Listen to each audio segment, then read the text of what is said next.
Hello and welcome back to another episode of Critical Reactions with your host, Bryan. It is Monday, new week, new theme. This one is extended tempo shifts. Have you ever heard a part of a song where it just feels like it's gradually getting faster and it's still getting faster, just keeps going and going and going, or the opposite, where it just continues to slow down over a long span of time? We're looking for those extended accelerandos or retardandos. And that's what this week is all about. This track is from Iron Maiden. We've had them on the channel a couple of times. Hallowed Be Thy Name is the title of this track from the Number of the Beast album. Let's dive in. See what Iron Maiden is bringing to the table today.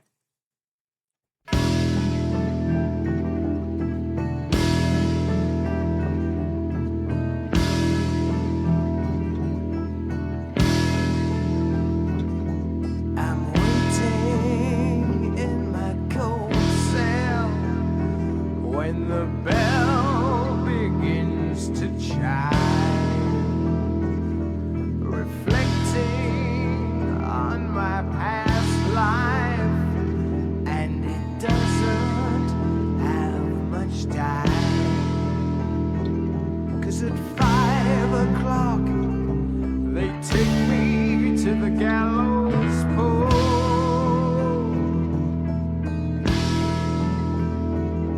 The sands of time for me. Some of those big hits are a bit late. Forces the guitar part to drag a little.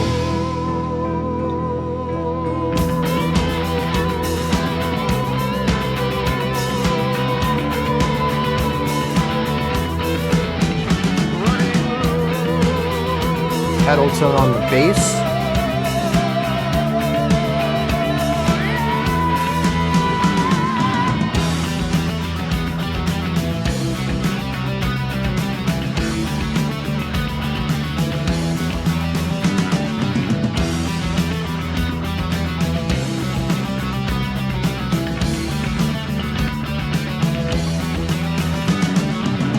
When the priest comes to read me the last rites, take a look through the bars of the last sights of a world that has gone very wrong for me. Can it be that there's some sort of error? Hard to stop the surmounting terror? Is it really the end, not some crazy dream? Somebody please tell me that I'm dreaming. It's not easy to stop from screaming, but words escape me when I try to speak. Tears forward, why am I crying? After all, I'm not afraid of dying. So I believe that there never is an end.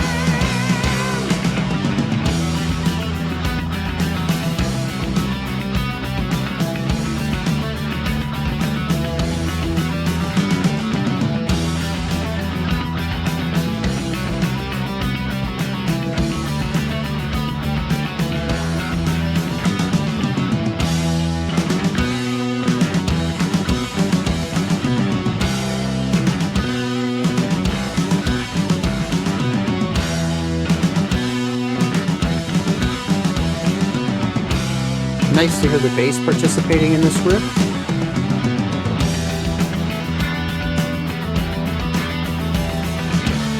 Harmonizing it up a third.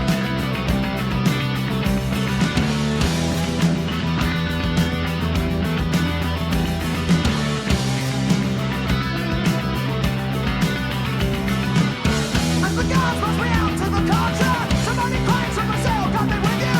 If there's a God, why does he let me go? As I walk my life drifts before me, though the end is near, I'm not sorry. Catch my soul, it's willing to fly away.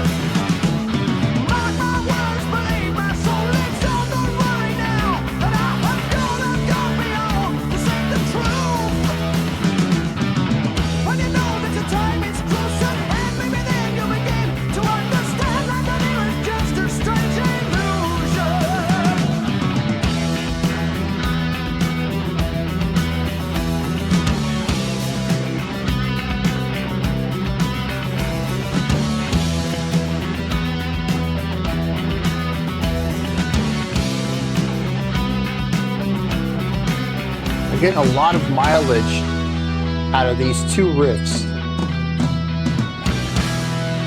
And this is a variation off of the intro riff.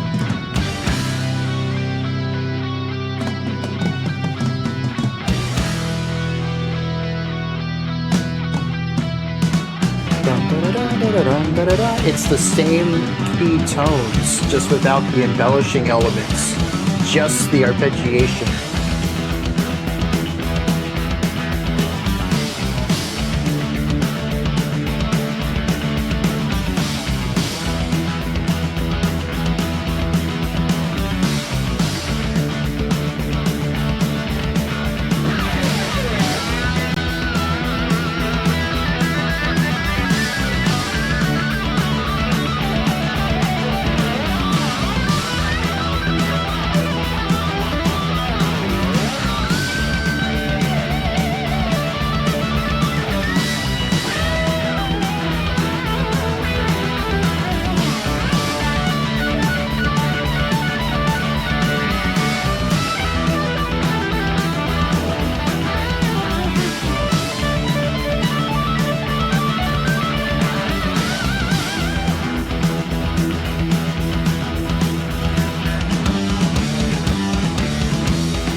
Totally aside of the analysis, I don't see how this fits the theme. There's a couple of tempo shifts in here, but unless it was just so gradual that even I didn't pick up on it, which is possible. I don't feel that I don't think I felt any smooth, gradual reduction or increase of tempo throughout that. Did I miss it? I don't know. Someone let me know if it was there and somehow I fairly attentive. I don't know how I miss stuff like that. I've got a 6-year history of being a pretty astute listener. But yeah, it's possible things get by me. I'm human. Let me know if the accelerando, an extended accelerando or retardando was somewhere in there and somehow I didn't recognize it. To the analysis, then, this is a heavy metal track. Yep. I don't know that I have a lot to say unique about this song because so much of it just feels like heavy metal. We have two core riffs that dominate a majority of this track.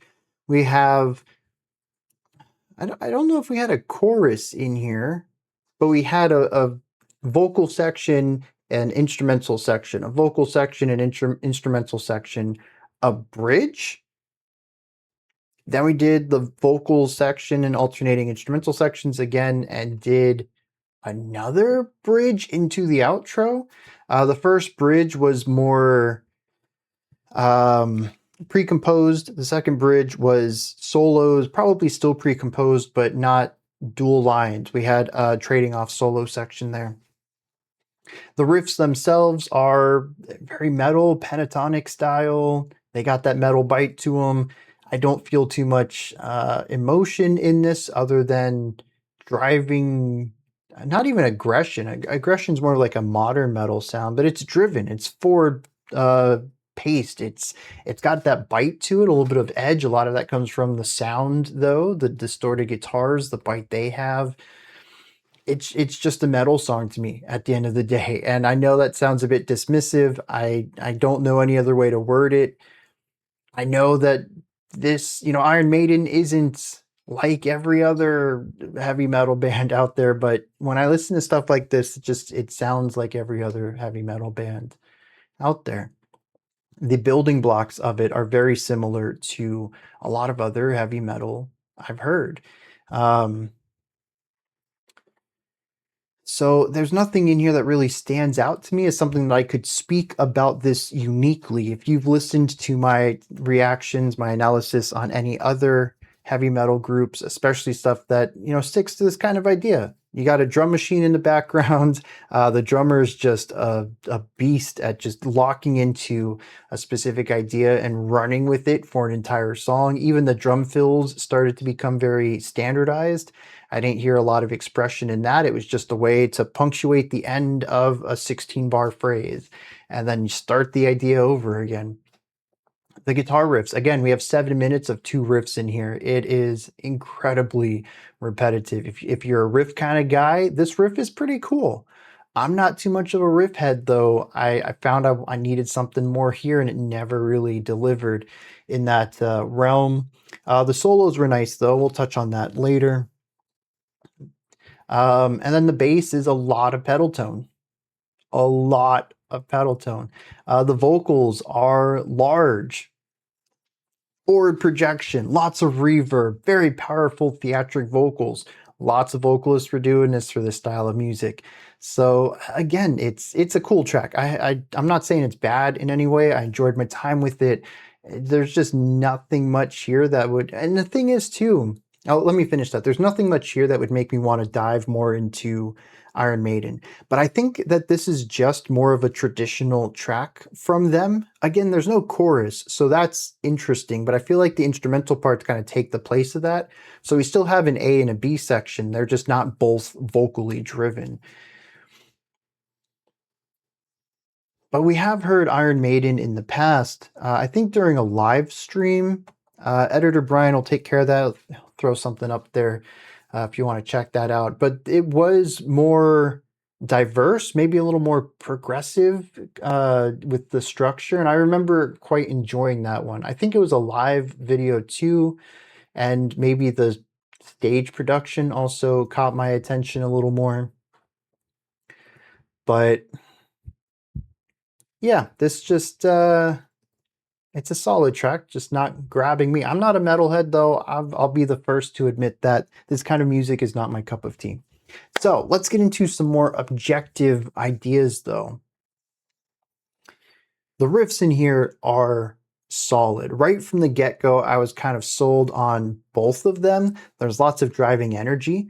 I love how forward momentum we have on this. This track doesn't really let up. Between the drums with their constant 2 and 4 backbeat on the snare accent and the constant movement with a little bit of syncopation on the main guitar riff, we got a lot of momentum forward. And we actually got to hear a less momentous version of this guitar riff. Like I had mentioned right before the second bridge going into the guitar solo, we had just this simple arpeggiation on the guitar. Bum, bum, bum, bum, bum. I'm not a singer. Those aren't the right notes, but that's the idea. Start on the lowest note, hit somewhere in the middle, hit the highest note, and then come back down. And we just had this building. But if you actually listen to the more driven guitar riff that we have throughout this entire riff, you'll actually find out that it's the same idea, just with extra syncopation in there. There's extra notes, but it still has those core notes in it. We just do more stuff in between them to help transition between the pitches. So we actually have a very reductive, just hitting the most important notes harmonically version of this riff. And it kind of just is. It's a fine idea, but it's simple arpeggiation. It doesn't drive forward the way that the guitar riff that they use throughout the track does. One is simple and functional. The other one is embellished and interesting. And they use this interesting one to push the song forward. And I think that's great that we kind of have this contrast in there for that moment to kind of take things down for a second and say, you know, this is the song if we didn't want to have that momentum, if we didn't want to have that speed throughout the track. What else do I want to bring up? Oh, the solos, dude. The solos are fantastic too. I don't really get a lot of narrative information. They do feel very showy offy, where they're showing off their skills. A lot of it is shred. I would not necessarily call it what I've described as a tasteful solo, and that it is done to help preserve the intensity of the song, to preserve the narrative of the song, and has more melodic elements to it. This is just like both of these solos were basically pure shred until they went into the duet, and that's when we began to experiment with rhythmic device, with holding on to specific notes for emotional weight. I found that anytime both of the guitars were present, that the melodic writing in those segments of the bridges was really well done. But as soon as we got a solo, it was all shred, all showmanship. And while that is cool, I mean, this type of metal is very much based on the rule of cool. It's not designed to be, you know, classically impressive. It's not designed to be technical. It's designed to be cool. And everything from the riffs to the atmosphere to the solos are very cool. This is what metal is really based on. And so I really can't diminish too much about it because it is doing exactly what it set out to do. Again, I'm not the audience for it, but I can appreciate it for its craft. But I do think I enjoy the sections where the guitars work together and we explored more devices rather than just shred. But even looking at it from that perspective, the solos are technical. They have a lot of precision to the playing. They're not sloppy at all. And it is using all parts of the guitars. So there's some impressive stuff going on there. And I enjoyed those moments from a technical aspect, even though the artistry didn't quite click with me, as I didn't feel that it was thematically appropriate with what was going on in the track, at least not what the music was telling me. It's quite possible we hit the lyrics and those solos make a lot of sense based on where this narrative story is taking us.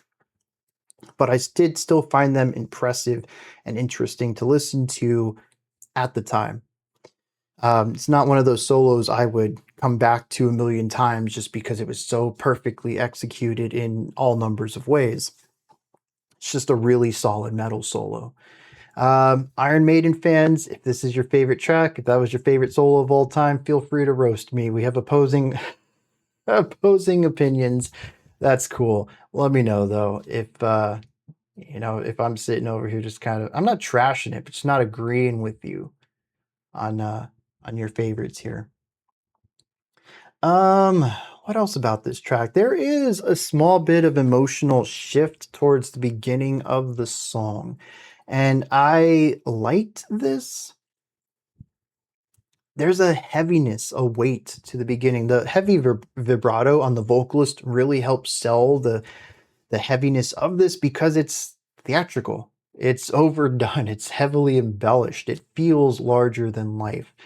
We also have these really big hits coming in, these stinger strikes coming in on the drums. And aside from that, we have a lot of open space for the vocals just kind of do their thing to tell their story, like a narrator maybe.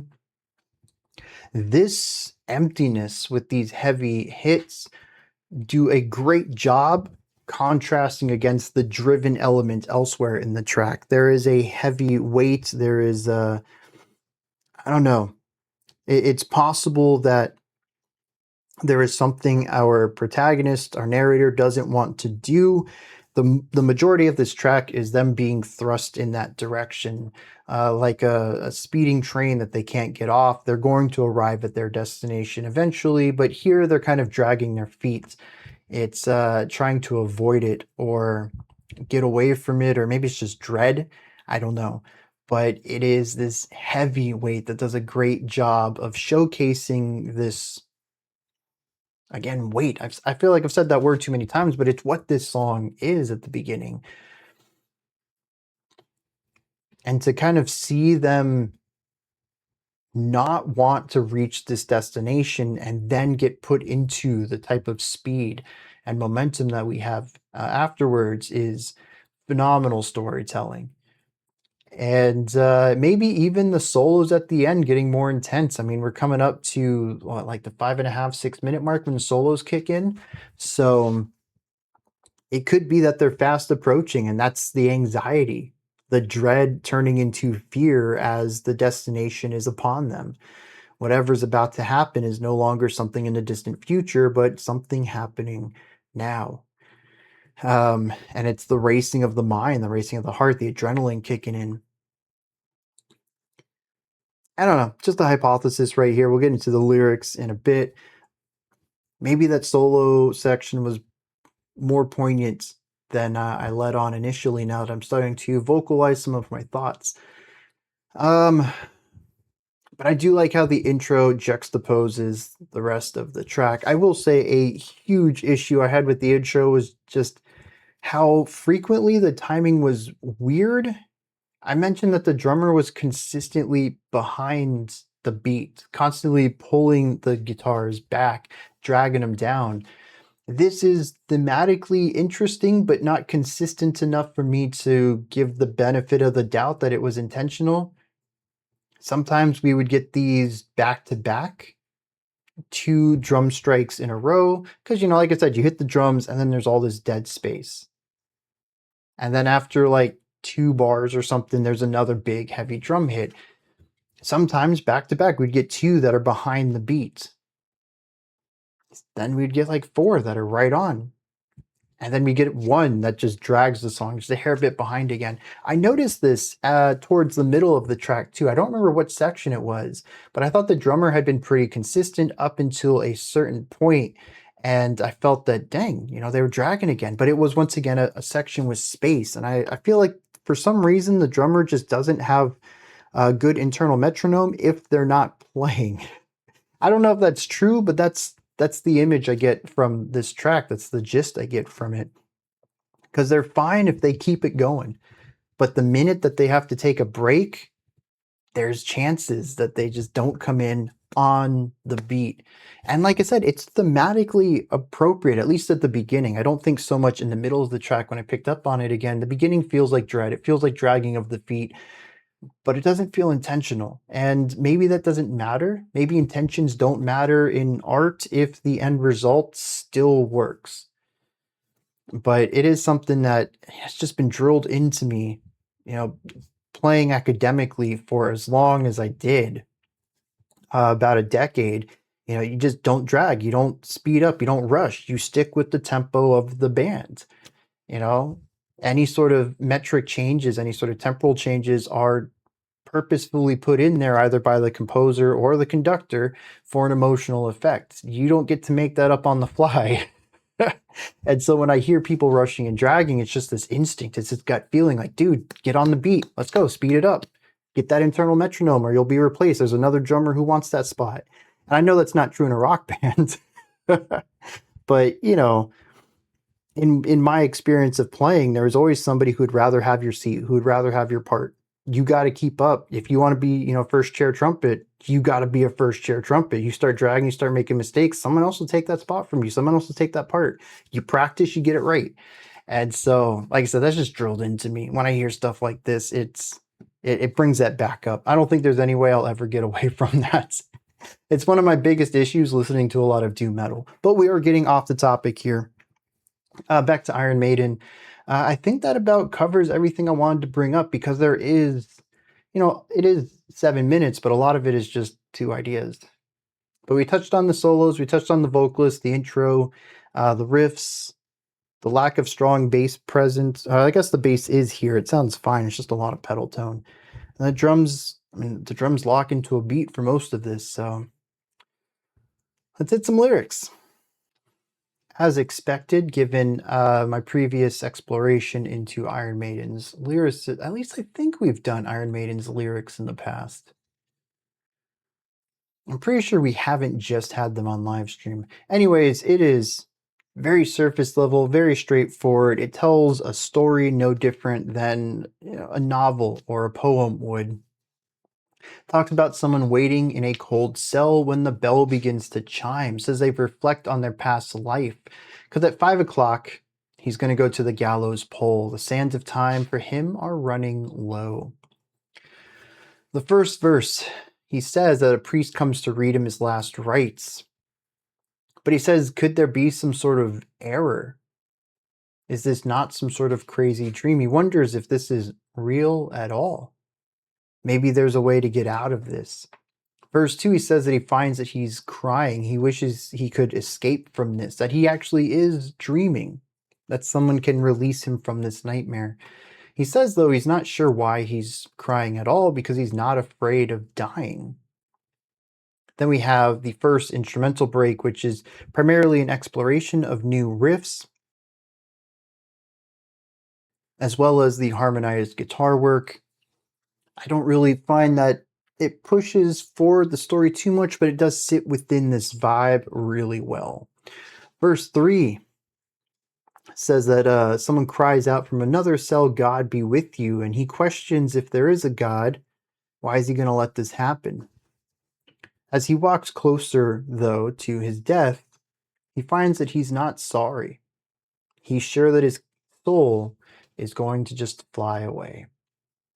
In verse 4, he says, mark my words, believe my soul lives on. Don't worry, now that I have gone, I've gone beyond to seek the truth. When you know that your time is close at hand, maybe then you'll begin to understand life down here is just a strange illusion. So he's dead now, speaking from beyond and saying that he understands life now as he has a cosmic perspective on things. The outro is just the phrase, yeah, yeah, yeah, hallowed be thy name. And I went back and listened to that specific phrase, and I can't really tell if this is more of a sarcastic, like a dismissive, yeah, yeah, yeah, hallowed be thy name, or if it's simply just a musical expression to have some sort of vocal notes there and to use the syllable yeah in order to move through that rather than ahs or ohs or whatever other sounds. So I'm not sure how to read that final line, but poetically at least it looks dismissive. That's how I read those yas. So yeah, it's just somebody who was sentenced to death and then died and then says, life's not too bad on the other side. You get a different perspective on things, and when you die, you'll understand that too.